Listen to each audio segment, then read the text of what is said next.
Dear friends, welcome to education haven. मैं assistant professor Anand Prakash आपके अपने यूट्यूब चैनल शिक्षा स्वर्ग में आपका स्वागत करता हूं।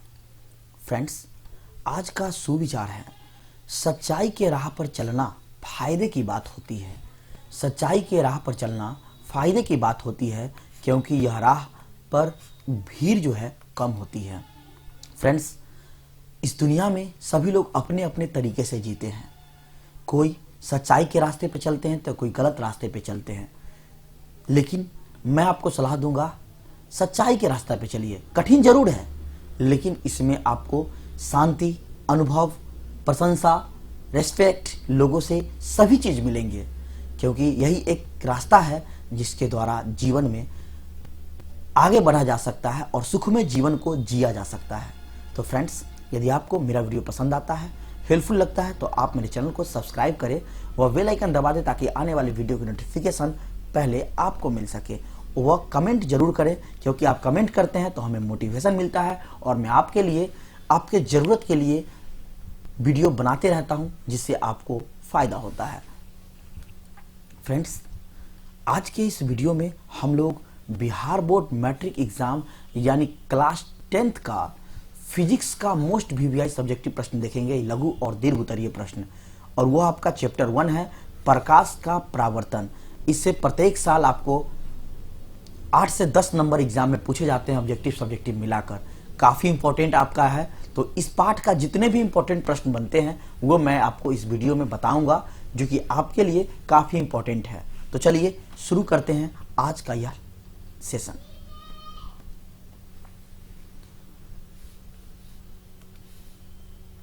क्वेश्चन नंबर 1, प्रकाश के परावर्तन के कितने नियम हैं?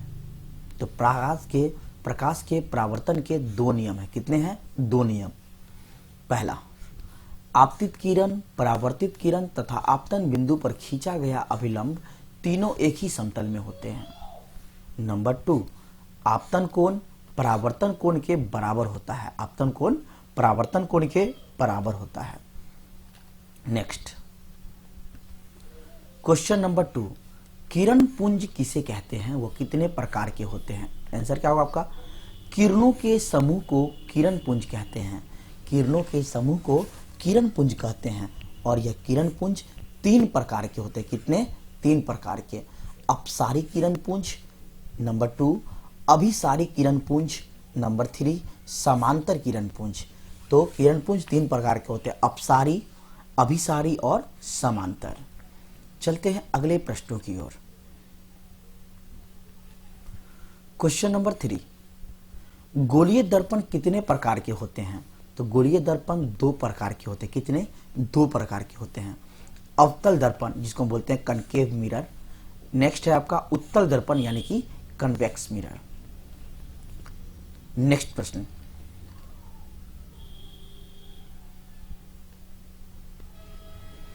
क्वेश्चन नंबर 4, वास्तविक और आभासी, हम आभासी प्रतिबिंब को काल्पनिक प्रतिबिंब भी कहते हैं, में क्या अंतर है? अब देखिए, ढेर सारे प्रश्न निकलते हैं।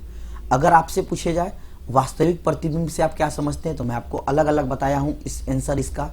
आभासी पूछ सकता है, और आभासी को ही हम काल्पनिक प्रतिबिंब कहते हैं। पूछा जा सकता है आपको कि वास्तविक और काल्पनिक प्रतिबिंब में अंतर बताइए, या फिर वास्तविक और आभासी प्रतिबिंब में अंतर बताइए। वास्तविक और आभासी प्रतिबिंब से आप क्या समझते हैं? तो आंसर आपका यही होगा, क्योंकि मैं आपको अलग अलग बताया हूं। वास्तविक प्रतिबिंब और आभासी प्रतिबिंब में निम्नलिखित अंतर है। देखिए, मैं आपको इसमें बांट कर बताया हूं। चलिए पहले वास्तविक प्रतिबिंब को देखते हैं। ये क्या होता है? वास्तविक प्रतिबिंब जिसको हम पर्दे पर प्राप्त कर सकते हैं, यानी कि वास्तविक प्रतिबिंब को पर्दे पर लाया जा सकता है। नंबर 2, यह हमेशा काल्पनिक उल्टा होता है। वास्तविक प्रतिबिंब हमेशा उल्टा होता है। नंबर 3, और इसका प्रतिबिंब दर्पण के आगे बनता है। दर्पण के आगे बनता है। फ्रेंड्स, यदि आपको एक प्रश्न याद हो गया वास्तविक प्रतिबिंब, तो आपको काल्पनिक आसानी से याद हो जाएगा। जस्ट इसका उल्टा है आभासी काल्पनिक प्रतिबिंब। देखिए, वास्तविक प्रतिबिंब को पर्दे पर लाया जा सकता है, काल्पनिक को पर्दे पर नहीं लाया जा सकता है, क्योंकि वो तो कल्पना है। वास्तविक प्रतिबिंब हमेशा उल्टा होता है और काल्पनिक प्रतिबिंब सीधा होता है। वास्तविक प्रतिबिंब दर्पण के आगे बनता है, काल्पनिक दर्पण के पीछे बनता है। तो चलिए मैं आपको इसी बातों को आप नोट डाउन कर लीजिए। आभासी या काल्पनिक प्रतिबिंब। आभासी प्रतिबिंब को पर्दे पर नहीं लाया जा सकता है, यह हमेशा सीधा होता है और इसका प्रतिबिंब दर्पण के पीछे बनता है। नेक्स्ट क्वेश्चन नंबर 5, अवतल, उत्तल और समतल दर्पण के उपयोगों को लिखें। आंसर क्या होगा? अवतल दर्पण। इस दर्पण का उपयोग torch, search light, solar cooker, दूरदर्शी, हजामती बनाने, डॉक्टर का चीज यानी आंख का नाक गले देखने में लाता है डॉक्टर इसका प्रयोग, गाड़ियों के हेडलाइट के आदि के रूप में किया जाता है। गाड़ी को यहाँ मैंने हेडलाइट बोला है, यानी कि आगे वाला लाइट। तो फ्रेंड्स यह प्रश्न आपसे कितना बार पूछा गया, अलग अलग पूछ सकता है। अवतल दर्पण का उपयोग, समतल दर्पण का उपयोग, उत्तल दर्पण का उपयोग, 2 अंक का पूछ सकता है। इसलिए मैंने आपको एक ही प्रश्न में बताया है ताकि आप इसे अच्छे से याद कर सकें। तो चलिए अब देख लेते हैं उत्तल और समतल। उत्तल दर्पण का उपयोग कहाँ होता है? तो उत्तल दर्पण का उपयोग जो है वाहनों के साइड मिरर यानी कि पीछे देखने के आईने के रूप में किया जाता है। और कहाँ होता है? तो सड़क पर खंभों में लगे बल्ब जो होता है उसके परावर्तक के रूप में किया जाता है। नेक्स्ट है आपका समतल दर्पण। समतल दर्पण का प्रयोग कहाँ होता है? तो समतल दर्पण का उपयोग जो है वह सामान्यतः चेहरा देखने में करते हैं। ड्रेसिंग टेबल में वह प्रकाश किरणों का पथ मोड़ने में इसका उपयोग किया जाता है। नेक्स्ट प्रश्न, क्वेश्चन नंबर 6, अवतल दर्पण, उत्तल दर्पण और समतल दर्पण को छूकर एवं बिना छुए कैसे पहचान करेंगे? आंसर क्या होगा आपका? अवतल दर्पण को छूने पर पता चलता है कि इसका परावर्तक सतह धंसा होता है। किस दर्पण का परावर्तक सतह धंसा रहता है? अवतल दर्पण का। उत्तल दर्पण का परावर्तक सतह उभरा हुआ होता है, बाहर निकला हुआ होता है। समतल दर्पण का परावर्तक सतह समतल होता है। क्या होता है? समतल होता है। तीनों दर्पणों के फोकस के भीतर एक वस्तु पिन को बारी बारी से रखा जाता है। जिस दर्पण में वस्तु पिन का प्रतिबिंब आभासी, सीधा और वस्तु से बड़ा दिखाई पड़े तो वह आपका अवतल दर्पण होगा। जिस दर्पण में वस्तु का प्रतिबिंब आभासी, सीधा और छोटा दिखाई पड़े तो वह आपका उत्तल दर्पण होगा। वह जिस दर्पण में वस्तु का प्रतिबिंब आभासी, सीधा और वस्तु के आकार के बराबर दिखाई पड़े तो वह आपका समतल दर्पण होगा। तो फ्रेंड्स बहुत सारा आंसर आपका इसी प्रश्न में छुपा हुआ है, जैसे कि समतल दर्पण को हम कैसे पहचानेंगे, उत्तल दर्पण को कैसे पहचानेंगे। सभी प्रश्न जो है आप ध्यान से यदि देखेंगे तो ढेर सारे प्रश्न आपको मिलेंगे। ये अलग अलग भी आपसे 2 अंक में पूछ सकता है। अवतल दर्पण को कैसे पहचानेंगे बिना छुए हुए, उत्तल दर्पण को, समतल को, तो आप ध्यान से इसे देख लें। नेक्स्ट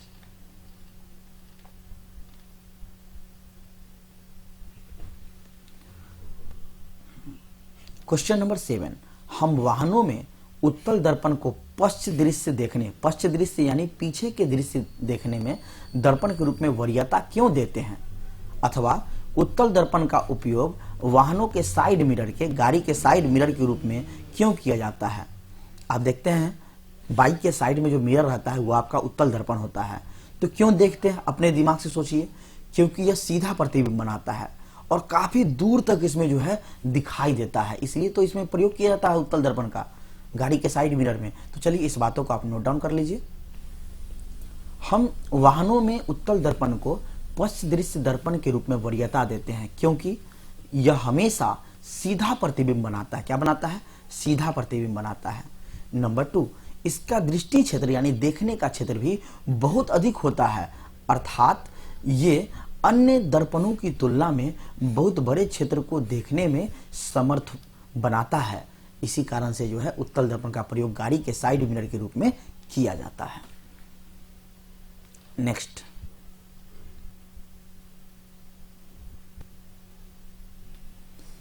क्वेश्चन नंबर 8, उत्तल दर्पण एवं अवतल दर्पण में अंतर बताइए। तो उत्तल दर्पण एवं अवतल दर्पण में निम्नलिखित अंतर है। नंबर 1, उत्तल दर्पण। उत्तल दर्पण एक प्रकार का गोलीय दर्पण है जिसका भीतरी भाग पॉलिश किया हुआ रहता है। इसका प्रतिबिंब हमेशा काल्पनिक व छोटा बनता है और इसका उपयोग अभी मैंने पीछे ही बताया गाड़ी के साइड मिरर के रूप में होता है। तो ये आपका उत्तल दर्पण का हो गया। नेक्स्ट, अवतल दर्पण। अवतल दर्पण, अवतल दर्पण एक प्रकार का गोलीय दर्पण है जिसका उभरा हुआ भाग पॉलिश किया हुआ रहता है, उनमें भीतर का और इसमें उभरा हुआ बाहर का। अवतल दर्पण में प्रायः वास्तविक प्रतिबिंब बनता है। कौन सा? वास्तविक प्रतिबिंब। अवतल दर्पण का उपयोग दाढ़ी बनाने में होता है। क्या बनाने में? दाढ़ी बनाने में। नेक्स्ट प्रश्न, क्वेश्चन नंबर 9। समतल दर्पण द्वारा बने प्रतिबिंब की विशेषता लिखें। यानी कि क्या विशेषता है समतल दर्पण द्वारा बने प्रतिबिंब की? तो आंसर है आपका समतल दर्पण द्वारा बने प्रतिबिंब की निम्नलिखित विशेषता है। नंबर 1, यह सीधा तथा आभासी होता है। समतल दर्पण सीधा तथा आभासी होता है। नंबर 2, यह वस्तु के आकार के बराबर होता है। यह वस्तु के आकार के बराबर होता है। नंबर 3, इसे पर्दे पर नहीं उतारा जा सकता है। नंबर 4, यह दर्पण के पीछे उतनी ही दूरी पर बनता है जितनी दूरी पर वस्तु दर्पण के सामने होती है। दर्पण के सामने होती है। Next, question number 10। समतल दर्पण की वक्रता त्रिज्या से आप क्या समझते हैं या क्या तात्पर्य है?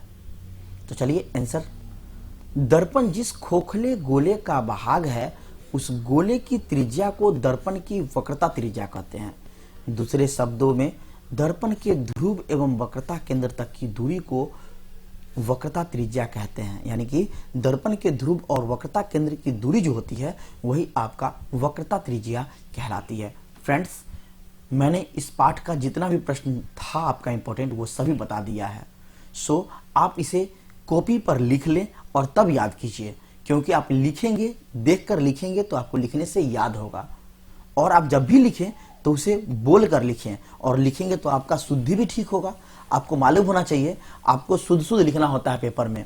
यदि आप शुद्ध लिखेंगे तो आपको मार्क्स अच्छे आएंगे पेपर में।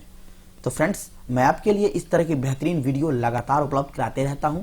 यदि आपको मेरा वीडियो पसंद आता है, आपको हेल्पफुल लगता है, तो आप अपने दोस्तों के साथ फेसबुक, व्हाट्सएप पे शेयर करें और मेरे चैनल को सब्सक्राइब जरूर करें। फिर मिलते हैं नेक्स्ट वीडियो में, तब तक के लिए धन्यवाद। Thank you for watching this video.